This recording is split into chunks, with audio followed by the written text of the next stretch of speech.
അസ്സലാമു അലൈക്കും വറഹ്മത്തുള്ളാഹി വബറകാതുഹു. നിങ്ങൾ എപ്പോഴെങ്കിലും കേട്ടിട്ടുണ്ടോ, ജീവിതകാലം മുഴുവൻ പാപങ്ങളുടെ ചേറിൽ ജീവിച്ച ഒരു സ്ത്രീയുടെ മയ്യത്ത് കുളിപ്പിക്കുമ്പോൾ കസ്തൂരിയുടെ സുഗന്ധം പരക്കുന്നതിനെക്കുറിച്ച്? അതെ, ഇതൊരു വെറും കഥയല്ല, നമ്മളെ ഓരോരുത്തരെയും ഇരുത്തി ചിന്തിപ്പിക്കുന്ന, കണ്ണ് നനയിക്കുന്ന ഒരു യാഥാർത്ഥ്യമാണ്.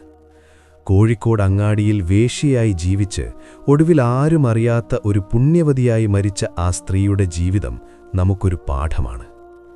ഈ കഥയിലെ പെൺകുട്ടിയുടെ പശ്ചാത്തലം വളരെ വേദനിപ്പിക്കുന്നതായിരുന്നു. ഇവരുടെ ഉമ്മയും കോഴിക്കോട് അങ്ങാടിയിലെ അറിയപ്പെടുന്ന ഒരു വേശ്യയായിരുന്നു. പണ്ട് ലൈംഗിക തൊഴിലാളികൾക്ക് വേണ്ടി നടന്ന സമരങ്ങളിൽ മുൻപന്തിയിൽ നിന്ന സ്ത്രീയായിരുന്നു അവർ. സാഹചര്യങ്ങൾ ആ ഉമ്മയെ ആ വഴിയിൽ എത്തിച്ചെങ്കിലും തന്റെ മകൾ ഒരിക്കലും ആ വഴിയെ പോകരുതെന്ന് അവർ ആഗ്രഹിച്ചിരുന്നു. ലൈംഗിക രോഗം ബാധിച്ച് നരകിച്ചു മരിച്ച ഉമ്മയുടെ അന്ത്യം കണ്ട ആ മകൾക്ക് പക്ഷേ വിധി കാത്തുവെച്ചത് മറ്റൊന്നായിരുന്നു. ഈ പെൺകുട്ടി വിവാഹം കഴിച്ചത് മാന്യമായ കുടുംബത്തിൽ നിന്നുള്ള ഒരാളെയാണെന്ന് വിശ്വസിച്ചായിരുന്നു. എന്നാൽ ഭർത്താവെന്ന പേരിൽ വന്നവൻ അവളെ ചതിക്കുകയായിരുന്നു. സിനിമയിൽ അഭിനയിപ്പിക്കാമെന്ന് പറഞ്ഞ് ചെന്നൈയിലേക്ക് കൊണ്ടുപോയ ഭർത്താവ് പണത്തിനു വേണ്ടി പലർക്കും അവളെ കാഴ്ചവെച്ചു. സഹിക്കാവുന്നതിനും അപ്പുറമായപ്പോൾ അവൾ ആ ബന്ധമുപേക്ഷിച്ച് തന്റേടിയായി ജീവിക്കാൻ തീരുമാനിച്ചു. പക്ഷേ വിധിയുടെ ക്രൂരത അവിടെയും തീർന്നില്ല. സഹായിക്കാൻ ആരുമില്ലാതെ പട്ടിണിയും ദാരിദ്ര്യവും വന്നപ്പോൾ ജീവിക്കാൻ മറ്റു വഴികളില്ലാതെ അവൾക്ക് തന്റെ ഉമ്മയുടെ പഴയ പാത തന്നെ തിരഞ്ഞെടുക്കേണ്ടി വന്നു. അങ്ങനെ നാടിനും വീടിനും അവൾ കൊള്ളാത്തവളായി മാറി. പകൽ സമയങ്ങളിൽ അവളെ കല്ലെറിയുന്നവർ തന്നെ രാത്രിയുടെ മറവിൽ തങ്ങളുടെ കാമപൂർത്തീകരണത്തിനായി അവളെ തേടിയെത്തി. അങ്ങനെയിരിക്കെ തന്റെ പഴയ വിലാസം ആരും തിരിച്ചറിയാതിരിക്കാൻ അവൾ മറ്റൊരു മഹല്ലിലേക്ക് താമസം മാറി. പക്ഷേ പാപം ഒഴിപ്പിച്ചുവെക്കാൻ കഴിയില്ലല്ലോ. അവിടത്തെ നാട്ടുകാരും അവളുടെ തൊഴിൽ തിരിച്ചറിഞ്ഞു. വിവരമറിഞ്ഞ ആ മഹല്ലിലെ ഉസ്താദ് അവളെ കാണാൻ ചെന്നു. ആദ്യത്തെ കൂടിക്കാഴ്ചയിൽ അവൾ ഉസ്താദിനോട് ധിക്കാരത്തോടെയാണ് പെരുമാറിയത്. ഉസ്താദ് ഇങ്ങോട്ട് വരരുത്, അത് നിങ്ങൾക്ക് ചീത്തപ്പേരുണ്ടാക്കും. എനിക്ക് തിന്നാൻ തരുന്നത് പടച്ചോനോ മതമോ ഒന്നുമല്ല, എന്റെ ശരീരമാണ്, അതെങ്ങനെ കൊണ്ടു നടക്കണമെന്നെനിക്കറിയാം എന്നായിരുന്നു അവളുടെ മറുപടി. പക്ഷേ ഉസ്താദ് പിന്മാറാൻ തയ്യാറായില്ല. അദ്ദേഹം വീണ്ടും ചെന്നു. ഇത്തവണ അദ്ദേഹം അല്ലാഹുവിന്റെ ശിക്ഷയെക്കുറിച്ചും ഈ ദുനിയാവിൽ വെച്ചു തന്നെ ലഭിക്കാൻ പോകുന്ന രോഗങ്ങളെക്കുറിച്ചും പരലോകത്തെക്കുറിച്ചും അവളെ ഓർമ്മിപ്പിച്ചു. ഈ സമ്പാദ്യം നിനക്കൊന്നിനും ഉപകരിക്കില്ല എന്ന് പറഞ്ഞ് അദ്ദേഹം മടങ്ങി. പിന്നീട് നാട്ടിൽ വലിയ കുഴപ്പമുണ്ടായി. ഉസ്താദ് ആ സ്ത്രീയുടെ വീട്ടിൽ പോകുന്നത് കണ്ട നാട്ടുകാർ ഉസ്താദിനെതിരെ തിരിഞ്ഞു. ഉസ്താദിന് അവളുമായി ബന്ധമുണ്ടെന്നും ഫോൺ വിളിക്കാറുണ്ടെന്നും വരെ അവർ അപവാദം പറഞ്ഞു പരത്തി. പള്ളിക്കു വേണ്ടി ഒരുപാട് സേവനങ്ങൾ ചെയ്ത ആ ഉസ്താദിനെതിരെ മഹല്ല് രണ്ട് ചേരിയായി തിരിഞ്ഞു.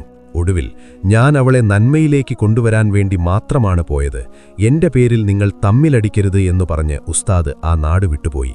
കൂടെ അദ്ദേഹത്തിന്റെ ശിഷ്യരായ കുട്ടികളെയും കൊണ്ടുപോയി. കാലം കടന്നുപോയി. ഒടുവിൽ ആ സ്ത്രീ മരണപ്പെട്ടു. ആ സ്ത്രീയുടെ മയ്യത്ത് കുളിപ്പിക്കാൻ വന്നത് നാട് വിട്ടുപോയ ആ ഉസ്താദിന്റെ ഭാര്യയായിരുന്നു.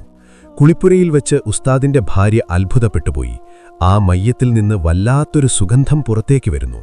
മരിച്ചുകിടക്കുന്ന ആ മുഖത്ത് വല്ലാത്തൊരു പ്രസന്നത, ഒരു ചിരി തൂകുന്നതുപോലെ. ഇതുപോലൊരു മയ്യത്തിനെ ഞാൻ ഇന്നേ വരെ കുളിപ്പിച്ചിട്ടില്ല എന്നായിരുന്നു ഉസ്താദിന്റെ ഭാര്യ പറഞ്ഞത്. ഈ അത്ഭുതം കണ്ട ഉസ്താദ് ആ സ്ത്രീയുടെ വീട്ടിലെത്തി പരിശോധിച്ചപ്പോൾ ഒരു ഡയറി കണ്ടെത്തി. ആ ഡയറിയിലെ വരികൾ വായിച്ചപ്പോൾ നാട്ടുകാർ ഞെട്ടിപ്പോയി.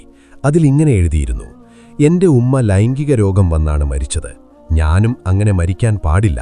ഉസ്താദ് അന്ന് പറഞ്ഞ കാര്യങ്ങൾ എന്നെ ചിന്തിപ്പിച്ചു. ഞാൻ ആ ഉസ്താദിനെ വിളിച്ച് എനിക്ക് നന്നാവണമെന്ന് പറഞ്ഞു. എനിക്ക് നിസ്കരിക്കാൻ അറിയില്ലായിരുന്നു. നോമ്പ് നോൽക്കുന്നത് ആരോഗ്യത്തിനു വേണ്ടി മാത്രമായിരുന്നു. പക്ഷേ ഉസ്താദ് എനിക്കെല്ലാം പഠിപ്പിച്ചു തന്നു.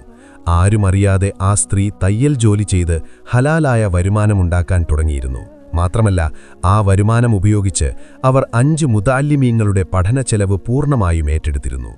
ആ കുട്ടികൾക്ക് ഭക്ഷണം നൽകിയതും അവരെ പഠിപ്പിച്ചതും ഈ സ്ത്രീയുടെ പണം കൊണ്ടായിരുന്നു.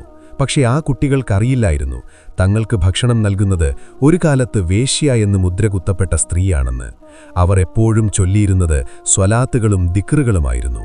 അല്ലാഹ് എന്ന ദിക്റ് അവരുടെ ഹൃദയത്തിലുണ്ടായിരുന്നു. ആ മക്കൾ പഠിച്ചതും അവരുടെ പ്രാർത്ഥനകളും ഈ സ്ത്രീക്ക് ലഭിച്ചുകൊണ്ടിരുന്നു. പ്രിയപ്പെട്ടവരെ, ഇതിൽ നമുക്കൊരു വലിയ പാഠമുണ്ട്. ആഖിബത്താണ് പ്രധാനം. നാട്ടുകാർ മുഴുവൻ കുറ്റം പറഞ്ഞപ്പോഴും അല്ലാഹുവിന്റെ അടുക്കൽ അവർക്ക് വലിയ സ്ഥാനമായിരുന്നു. നമ്മുടെ നിസ്കാരങ്ങളിൽ ന്യൂനതകൾ വന്നേക്കാം, പക്ഷേ ആത്മാർത്ഥമായി ചൊല്ലുന്ന സ്വലാത്തുകളും ദിക്റുകളും അല്ലാഹു പ്രതിഫലം നൽകാതിരിക്കില്ല. പുറംമോടി കണ്ട് ആരെയും വിധിക്കരുത്. തെറ്റുകളിൽ നിന്ന് മടങ്ങാൻ ആഗ്രഹിക്കുന്നവർക്ക് അല്ലാഹു അവസരം നൽകും.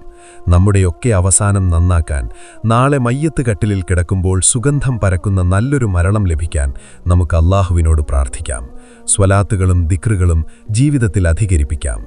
അല്ലാഹു നമ്മുടെ പാപങ്ങളെല്ലാം പുറത്തു നൽകി അനുഗ്രഹിക്കട്ടെ. ആമീൻ.